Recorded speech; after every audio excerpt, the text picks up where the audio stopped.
शिखा की नई नई शादी हुई थी। उसका मायका और ससुराल दोनों कानपुर में ही थे, इसलिए उससे मिलने उसके भाई अक्सर आते जाते थे। ये बात शिखा की सास को बिल्कुल पसंद नहीं थी। मम्मी जी, वो आज ना राहुल भैया आ रहे हैं। कौन, तेरे चाचा का लड़का? जी मम्मी जी। तू तो बता रही थी वो दिल्ली रहता है ना।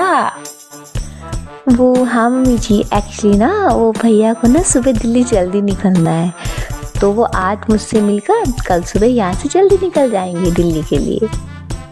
ने तो तेरा साला खोल रखी है ना। कुछ कहा क्या मम्मी जी?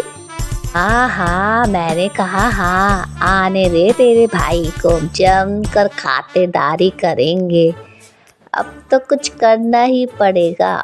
इसके घर वालों का धर्मशाला बना के रख दिया मेरे घर को। ये कैसी बातें कर रही हो मीना? सच्ची तो कह रही हूँ। अभी इसकी शादी को साल भर नहीं हुआ और आए दिन इसके घर वाले आते ही रहते हैं। अरे तो क्या हुआ, वो इसी शहर में रहते हैं तो हाल चाल लेने आ जाते हैं। इस बार मैं उनका हाल और चाल दोनों ही बिगाड़ दूंगी। बस बहुत हो गया जी। ये कैसी बातें कर रही हो मीना? बस आप तो देखते जाओ। शाम को राहुल आता है। नमस्ते आंटी, कैसे हैं आप लोग? चलिए भैया, मैं आपको अपना घर दिखाती हूँ। रात में खाने के टेबल पर। रोहित कहीं दिखाई नहीं दे रहा। जी भैया, वो ऑफिस के काम से बाहर गए हैं, कल शाम तक ही आ पाएंगे। बेटा, क्या तुम भूत प्रेत में मानते हो? नहीं आंटी जी, पर अचानक आपको ये ख्याल कहाँ से आ गया?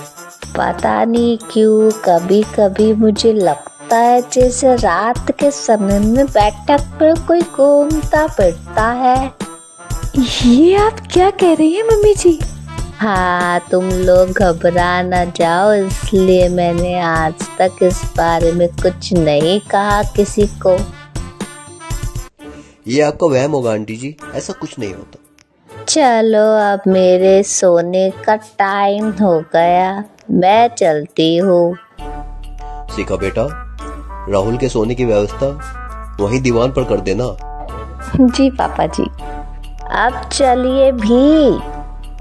अच्छा, तो बैठक में सोने वाले हैं साहबजादे।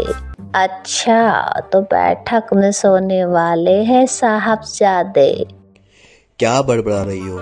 कुछ नहीं, आप सो जाइए। शिखा की सास और महेश दोनों सोने के लिए चले जाते हैं।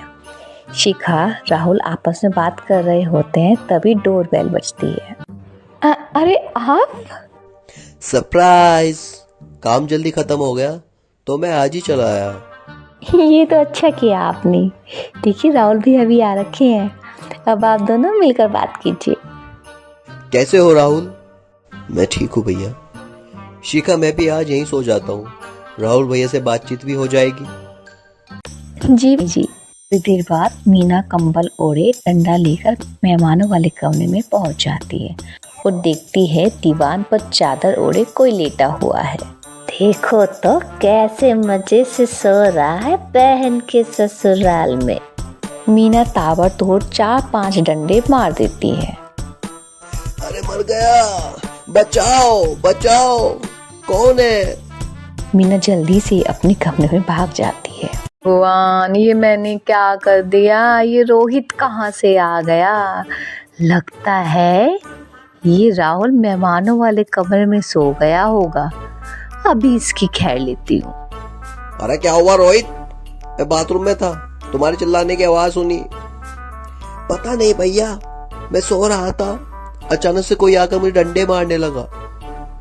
ये क्या कह रहे हो? लगता है तुम भी आंटी की तरह भूत प्रेत में विश्वास रखते हो। नहीं भैया, सच में कोई आया था। मैं तो जा रहा हूँ मेहमान वाले कमरे में सोने के लिए। ठीक है भाई, जाओ तुम जहाँ तुम्हारा भूत डंडा लेके ना आ सके। थोड़ी देर बाद मेहमानों वाले कमरे में पहुंच जाती है और बिस्तर पर सोए रोहित को फिर से डंडे से मारना शुरू कर देती है। मर गया, बचाओ बचाओ, कौन है? तू भूत प्रेत में नहीं मानता है ना, ये ले अब डंडे खा। रोहित कंबल खींच लेता है। बेटा तू अरे क्या कर रही हो माँ? मार मार के मेरा भरता बना दिया आपने।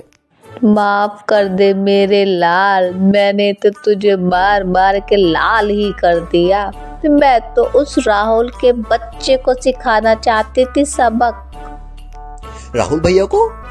बेटा मुझे लगा अगर उसे डंडे से मारूंगी तो शिका के मायके वालों का आना बंद हो जाएगा।